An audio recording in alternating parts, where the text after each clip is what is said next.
물컵이 있으면요, 이 물컵은 물을 담는 데 쓰여지고 사람이 물을 마시는데 쓰여져야 할 그런 도구이죠. 모든 만들어진 도구는 그 쓰임의 목적이 있다라는 것이죠. 하나님께서 예레미야 말씀에 계속해서 어떤 말씀을 하십니까? 이제는 이스라엘 백성들을 포기하고 버렸다라고 끊임없이 말씀하고 계십니다. 참 안타깝지만 그 버림받음, 이제 내가 너희를 버렸다라고 말하는 것, 그것은 어떤 의미가 있냐면 바로 그 목적을 상실한 백성을 향한 하나님의 결단이더라는 것이죠. 이스라엘 백성이 하나님께 선택된 백성으로 세워진 그 이유와 목적이 무엇입니까? 이스라엘 백성은 하나님께 예배해야 할 예배 공동체였습니다. 하나님께 섬기고 하나님을 최우선으로 여기면서 하나님 중심으로서 하나님을 예배해야 할 공동체가 바로 이스라엘 백성이었죠. 그런 하나님께서 이스라엘 백성을 향해서 오늘 본문 7절에는 이렇게 말씀하십니다. 내가 내 집을 버리며 내 소유를 내던져 내 마음으로 사랑하는 것을 그 원수의 손에 넘겼나니. 이스라엘 백성을 하나님은 무엇이라 먼저 칭합니까? 내 사랑하는 백성이다라고 말합니다. 하나님의 온전한 목적 안에서, 하나님의 온전한 그 가치 안에서 그들은 하나님의 사랑받는 백성이었습니다. 하나님이 가장 귀하게 여겼고 하나님이 가장 아름답게 여겼던 것이 바로 이스라엘 백성입니다. 우리에게는 누구나 소중한 물건 하나가 있을 것입니다. 그 소중한 물건, 어떻게든 이것을 잃어버리지 않으려고 하고 이 물건을 간직하려고 합니다. 왜냐하면 너무나 소중하고 너무나 가치 있고 너무나 귀하기 때문이죠. 그런데 우리가 그것을 버릴 때에는 그 마음은 어떤 마음입니까? 끝까지 참고 끝까지 기다리고 끝까지 간직했지만 그것이 그 목적을 완전히 상실해버리고 저 창고 구석에 박혀있던 그것을 내어버릴 때에는 더 이상 쓸모가 없어졌기 때문입니다. 이스라엘 백성에게 하나님이 요구했던 것은 딱 한 가지였습니다. 하나님 앞에서 하나님을 예배하는 것, 하나님 안에서 하나님의 사랑받는 백성으로 머물러 있는 것, 이것이 이스라엘 백성이 해야 할 어쩌면 하나님 앞에 유일한 것이었죠. 그것을 상실해버린 이스라엘 백성은 하나님이 버렸다 말하는데요, 내 소유를 내던졌다 그렇게 말씀합니다. 그냥 단순히 버렸다가 아니라 내 소유를 내던졌다 그렇게 말씀하고 있어요. 이 하나님의 소유라는 의미가 과연 뭘까요? 하나님의 소유라는 의미는 하나님의 성전, 예배해야 할 예배 공동체가 버려졌다는 것은 그 소유는 성전을 의미하는 것입니다. 하나님의 성전된 그 공동체를 버렸다라는 것이죠. 예배의 목적을 상실한 그들을 버렸다라는 것이죠. 또 한 가지를 말씀합니다. 기업이라고 말씀합니다. 소유를 버렸는데요, 또한 기업을 버린 것입니다. 이것은 집의 의미이기도 한데요, 그것은 무슨 의미냐면 이 백성 전체를, 이스라엘 백성은 어떤 백성이었습니까? 하나님의 기업을 받은 자들이었죠. 그런데 이 소유를 버렸다는 것은 하나님의 기업을 받은 자들을 버렸다는 것과 동일합니다. 이스라엘 백성이 가나안 땅으로 들어갔을 때 12개의 지파에게 하나님께서 다 기업을 분배해 주었습니다. 땅을 분배해 주었죠. 그 땅은 무엇을 하기 위한 땅이었습니까? 이 땅 또한 하나님 앞에 예배하기 위한 땅이었습니다. 하나님의 울타리 안에서 하나님의 온전한 백성의 삶을 살아야 할 그 기업의 목적을 상실한 이스라엘 백성들, 하나님은 그것을 버렸다라고 말씀하고 있습니다.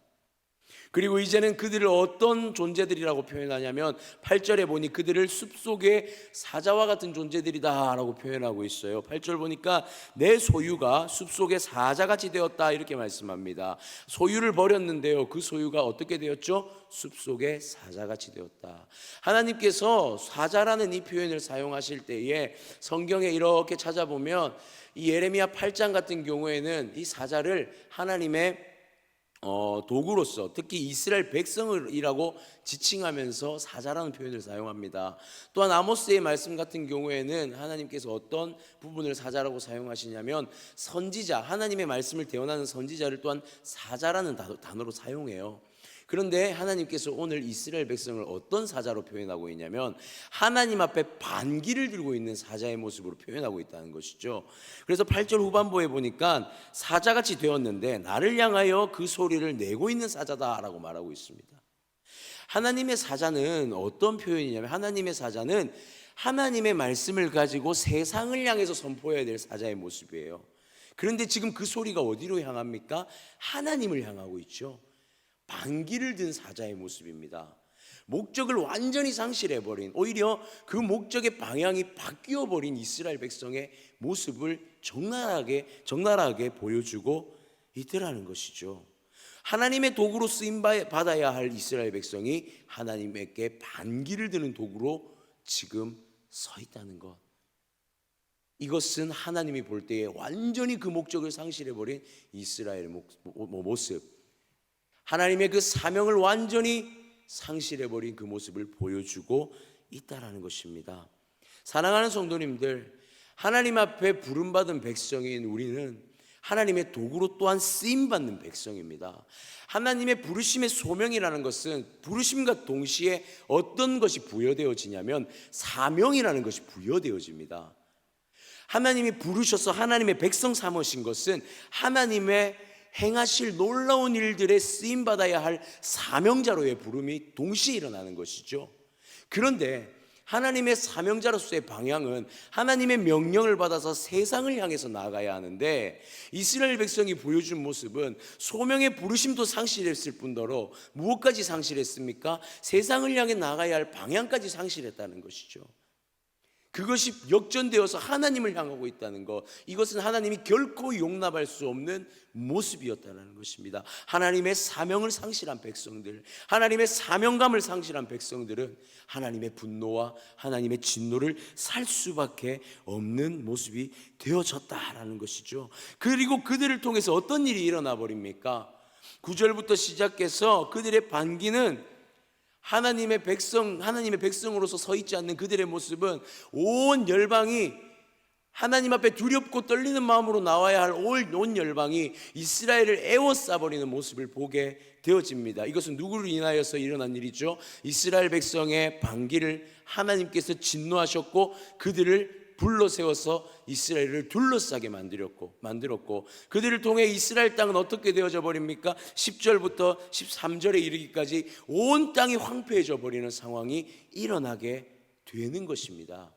사랑하는 성도님들, 사명을 받은 자에게서 일어나는 현상이 무엇이냐면 사명을 받은 자들에게서는 생명이 살아나는 현상이 일어나야 합니다. 하나님의 백성에게서는 어떤 일이 일어나야 됩니까? 하나님의 축복이 우리에게 주어지면 그 축복이 흘러가는 통로로 쓰임받아서 하나님의 백성의 머무는 땅에는 생명이 솟아나야 돼요. 그런데 지금 이스라엘 백성이 하나님의 사명을 상실해버린 이스라엘 백성이 있는 곳은 어떠한 땅이 되어져 버립니까? 황폐함이 일어나는 땅이 되어져 버립니다. 생명이 죽어버리는 일이 일어나더라는 것이죠. 하나님은 이것을 용납하지 않으시는 것입니다. 하나님의 백성에게서 일어나야 할 생명의 역사가 일어나지 않는 이스라엘 백성들, 어쩌면 우리가 지금 딛고 있는 그 땅에서, 사랑하는 성도들, 우리가 딛고 있는 그 현장에서 우리를 통해서 하나님의 생명의 역사가 일어나고 있습니까? 이것이 우리가 고민해야 할 모습이지 않을까 다시 한번 생각하게 되어집니다. 우리가 살아가는 일상의 현장들을 한번 고민해 보시기를 바랍니다. 우리가 살아가고 있는 가정을, 우리가 살아가고 있는 직장을, 우리가 발을 딛고 있는 그 현장을 한번 고민해 보시기를 바랍니다. 그 현장에서 하나님의 생명의 사역이 일어나고 있습니까? 믿는 자에게서는, 하나님의 백성, 하나님의 나라에 속한 자에게서는 우리가 발을 딛고 있는 그 자리에서 우리가 알지 못할 수도 있지만 하나님의 놀라운 생명의 씨앗이 뿌려지고 싹트는 역사가 나야 될 줄 믿습니다. 다음 세대 여름 사역들이 이렇게 이루어졌습니다.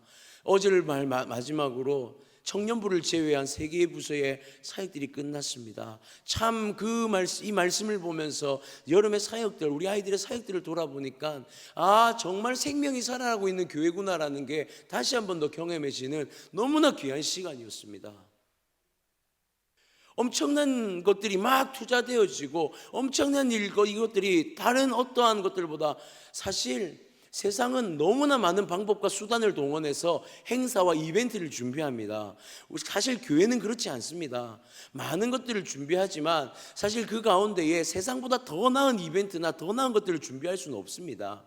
그런데도 우리에게 일어나는 일들이 무엇입니까? 새로운 아이들이 교회를 오게 되고 그 아이들이 그곳에서 예배를 드리고 하나님의 말씀 가운데 회심하고 변화되고 돌아오는 역사가 일어나잖아요.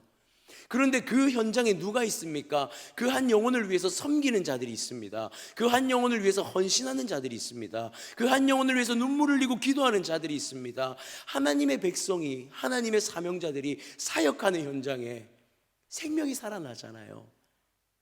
수많은 사역들이 일어나는 가운데 때로는 실패한 모습들이 보여지기도 하지만 하나님은 그 사역을 통해서 또 하나의 생명이 탄생하는 그런 역사를 좀 시간이 지나고더라도 보여주시는 은혜가 있습니다. 그런데 기도하지 않고 하나님의 말씀에 서지 않는 그런 교회는 하나님께서 영혼을 보내시질 않습니다. 하나님 앞에 온전히 서려고 하지 않는 공동체에는 하나님이 영혼을 보내시지 않으세요. 그런 의미에서 우리는 다시 한번 고민해보고 또한 기뻐하고 감사해야 될 것은, 참 감사한 것은 우리 교회는 하나님께서 영혼을 살리는 공동체로 사용하고 있다는 것이 이번 여름 사역 가운데 너무 많이 느껴지는 시간이었습니다.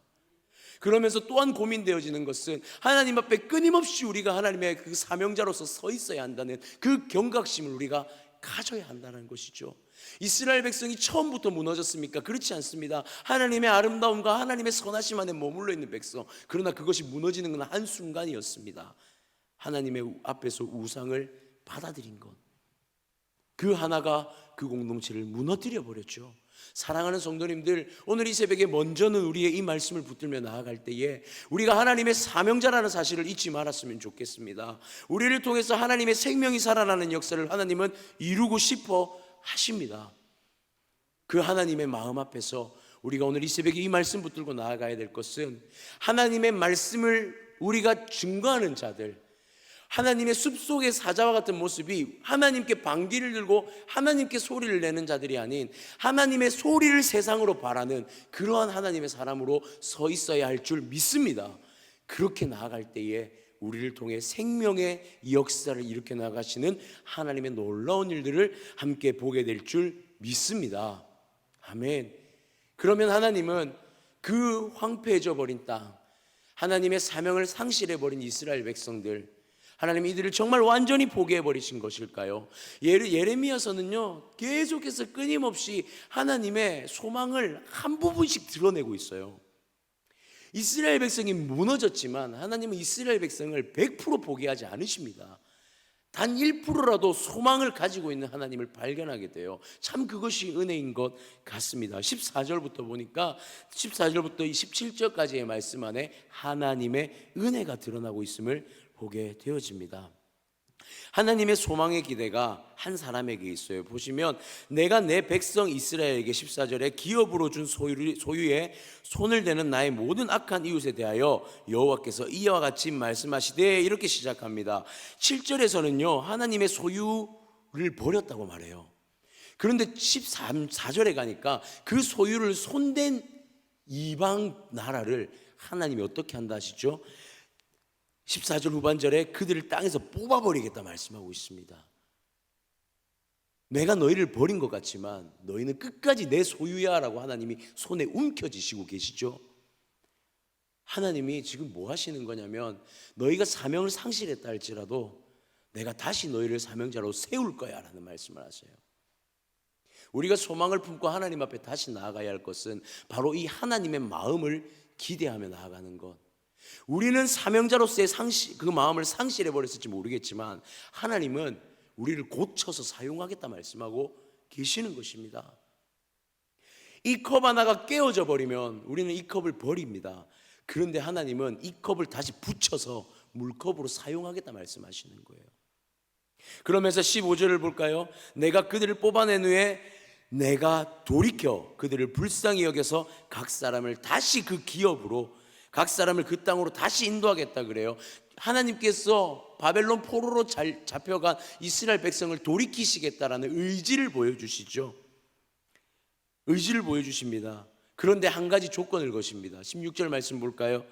그들이 내 백성의 도를 부지런히 배울 때, 그들이 하나님의 도를 말씀을 듣고 그 도를 부지런히 배울 때 다시 사용하겠다 말씀하십니다. 우리가 여기서 집중해야 할 부분이 있습니다. 잘 보시면요, 이들이 돌이켜서 돌아오면은 이스라엘 백성의 의지는 없습니다. 여러분, 하나님께서 이스라엘 백성을 일으켜 돌아올 때는 여기에는 어떤 의지만 있냐면 하나님의 의지만 있습니다. 그들은 실패했습니다. 이스라엘 백성은 완전히 실패한 존재이고요, 하나님께 버림받아야 마땅한 존재가 되었습니다. 그런데 하나님이 이들을 사용하겠다고 하실 때 스스로 고치기 위해서 사용하는 게 아니라 하나님이 직접 다 고치셔서 데리고 와서 내가 다시 만들어서 다시 사용하겠다 말씀하세요. 여러분, 이거는 구원의 모습과도 동일한 모습입니다. 우리를 구원하신 때 하나님은 우리의 의지를 요구하지 않으십니다. 하나님이 직접 고치셔서 사용하세요. 이스라엘 백성을 그렇게 사용하겠다는 것입니다. 사랑하는 성도님들, 우리가 하나님의 사명자로 다시 쓰임 받을 때, 우리가 하나님의 소명자로 부르심을 받고 사명자로 쓰임 받을 때 여기에 우리의 의지는 없다는 것을 믿으시기를 바랍니다. 하나님이 사용하시겠다고 하시면 하나님은 사용하시는 것입니다. 우리가 어떤 모습이든 간에 하나님의 말씀, 하나님의 도를 향한 하나님의 그것을 배우고자 하는 것을 하나님께서 회복시키실 때, 예 하나님, 내가 주의 말씀을 듣겠습니다라고 순종하는 그 백성 하나를 세우셔서 다시 이스라엘을 회복시키겠다 말씀하시는 거예요. 하나님의 생명의 사역은요, 하나님의 의지로부터 시작됩니다. 하나님의 생명의 사역은요, 하나님의 의지의 가운데 순종하는 한 사람으로부터 시작된다는 사실을 믿으시기를 바랍니다. 이 땅이 황폐했다고 말합니까? 이 땅이 소망이 없다고 말합니까? 그것은 하나님의 주관입니다. 이 땅에 소망이 없으면 하나님이 판단하실 문제이고, 우리는 무엇입니까? 하나님의 사용하겠다고 하시면 예 주님, 주님의 말씀 가운데 쓰임받기를 원합니다. 그 순종의 한마디, 그것으로 하나님은 우리를 사용하시는 줄 믿으시기를 바랍니다. 사랑하는 성도님들, 말씀을 마무리하겠습니다. 오늘 이 새벽에 우리가 이 한 가지를 기억하고 나갔으면 좋겠습니다. 우리는 하나님의 부르심받은 사명자들임을 기억했으면 좋겠습니다. 하나님의 의지로 하나님이 고쳐 사용하시는 하나님의 사명자인 줄 믿으시기 바랍니다. 우리가 하나님 앞에 해야 할 것은 그 사명자로서 순종하는 것입니다. 예 주님, 말씀해 주십시오. 주님 가라는 곳이면 가겠습니다. 주님 머물라 하시면 머물겠습니다. 그것이 우리가 해야 할 하나님의 행하심 앞에 반응인 줄 믿습니다. 오늘 사랑하는 우리 성도님들의 삶 가운데, 오늘 하루의 모든 일상 가운데 하나님의 음성이 그렇게 귓가에 들려지고요, 모든 선택의 순간마다 예 주님, 내가 주님의 말씀 따릅니다라는 그 믿음의 고백이 입술 가운데 흘러나왔으면 좋겠습니다. 지금 이 자리에 있는 저와 여러분 다 하나님의 부르신 사명자인 줄 믿으시고, 혹여나 내가 하나님의 생명을 흘려보낼 만한 그런 상태가 아니다 할지라도 우리 낙심하지 마시고 하나님 앞에 다시 기도했으면 좋겠습니다. 하나님 사용해 주십시오. 나를 고쳐서 사용해 주십시오. 그렇게 믿음으로 구하는 우리가 되어지기를 주님의 이름으로 간절히 축복합니다.